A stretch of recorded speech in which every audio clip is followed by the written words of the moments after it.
जय श्री कृष्णा दोस्तों। हर हर महादेव, हर हर महादेव। आज मैं आप सभी को हरतालिका तीज व्रत कथा सुनाने जा रहा हूं।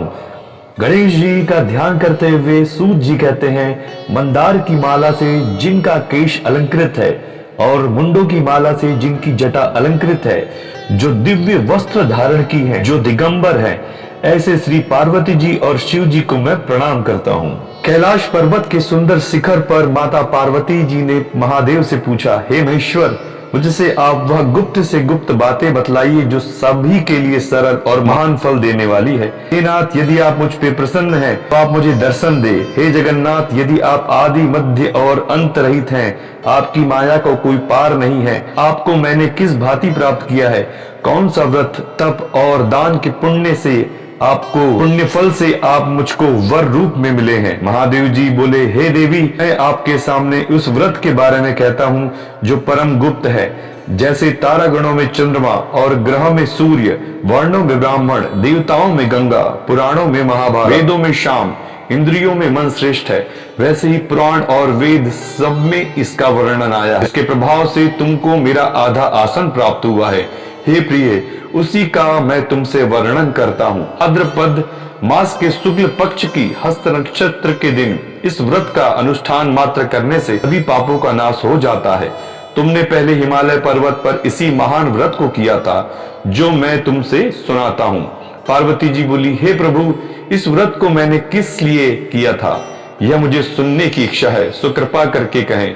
शंकर जी बोले, आर्यव्रत में हिमालय नामक एक महान पर्वत था जहाँ अनेक प्रकार की भूमि अनेक प्रकार के वृक्षों से सुशोभित है, जो सदैव बर्फ से ढके हुए गंगा जी की कल कल ध्वनि से शब्दमान रहता है। हे पार्वती जी, तुमने बाल्यकाल में उसी स्थान पर परम तप किया था और 12 वर्ष तक के महीने में जल में रखकर और बैसाख में अग्नि में प्रवेश करके तप किया।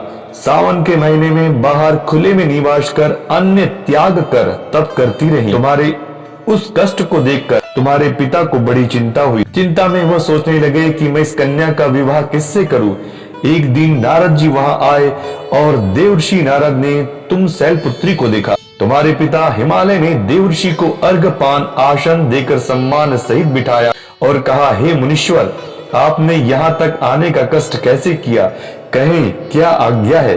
नारद जी बोले, हे गिरिराज, हे विष्णु भगवान को भेजा हुआ मैं यहाँ आया हूँ, तुम मेरी बात सुनो। आप अपनी कन्या को उत्तम वर को दान करें। हाँ, इंद्र शिव आदि देवताओं में भगवान विष्णु के समान कोई भी उत्तम नहीं है, इसलिए मेरे मत से आप अपनी कन्या का दान भगवान विष्णु को ही दें।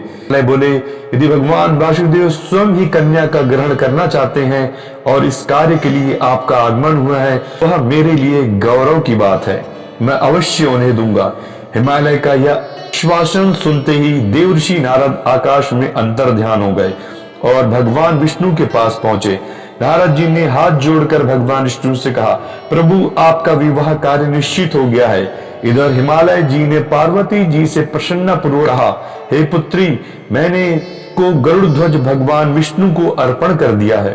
ताकि इन वाक्यों को सुनते ही पार्वती जी अपनी सहेली के घर गई और पृथ्वी पर गिरकर अत्यंत दुखित होकर विलाप करने लगी।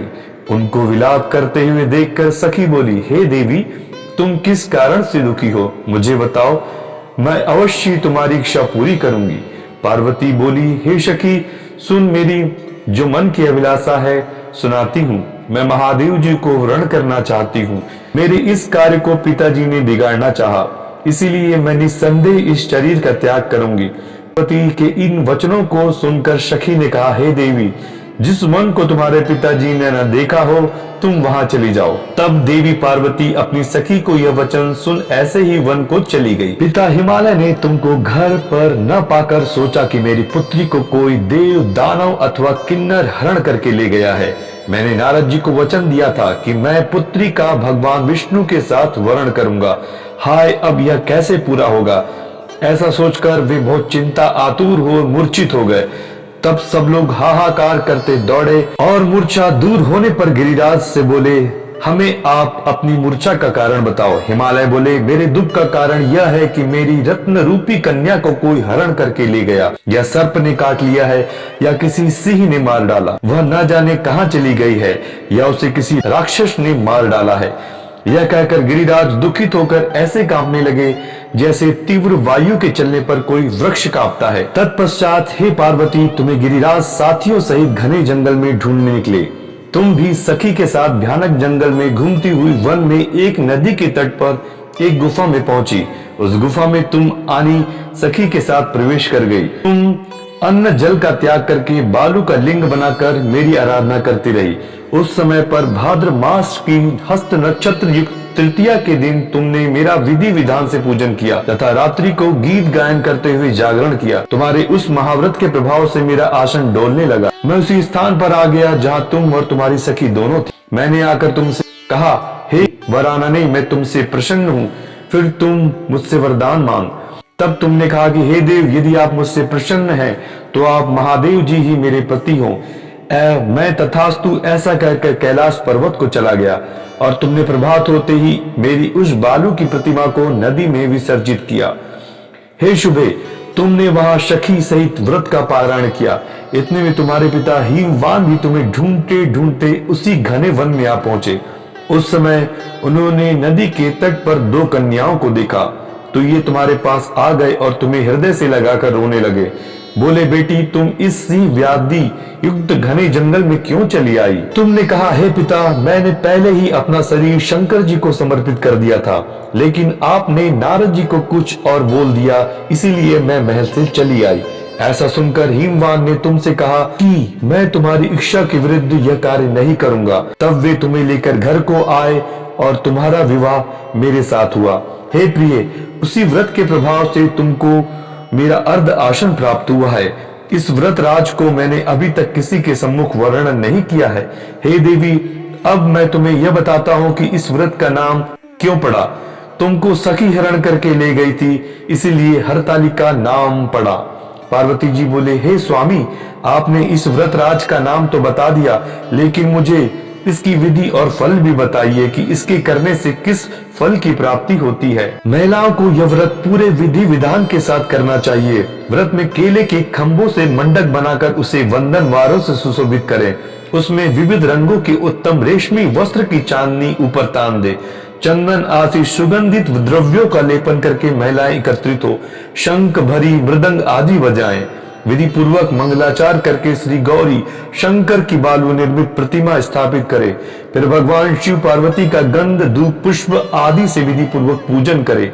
अनेक नैवेद्यों का भोग लगावे। रात्रि का जागरण करे। नारियल, सुपारी, जवारी, नींबू, लौंग, अनार, नारंगी आदि ऋतु फूलों तथा फूलों को एकत्रित करके धूप, दीप आदि से पूजन करके कहे, हे कल्याण स्वरूप शिव, हे मंगल रूप शिव, हे मंगल रूप महेश्वरी, हे शिवे, सब कामनाओं को देवी देने वाले देवी कल्याण, तुम्हें नमस्कार हो। हम तुम्हें नमस्कार करते हैं। भगवान शंकर जी को सदैव नमस्कार करते हैं। हे ब्रह्मा स्वरूपी जगत को पालने वाली माँ, आपको नमस्कार है। हे सिंहवानी, मैं सांसारिक भय से व्याकुल होकर तुम मेरी रक्षा करो। हे महेश्वरी, मैंने इसी अभिलाषा से आपका पूजन किया है। हे पार्वती माता, आप मेरे ऊपर प्रसन्न होकर मुझे सुख और सौभाग्य प्रदान कीजिए। इस प्रकार के शब्दों द्वारा उमा सहित शंकर का पूजन करें। विधि पूर्वक कथा सुनकर गौ, वस्त्र, आभूषण आदि ब्राह्मणों को दान करें। इस प्रकार व्रत करने से सब पाप नष्ट हो जाते हैं। तो यह है वरतालिका तीज की पूरी कथा।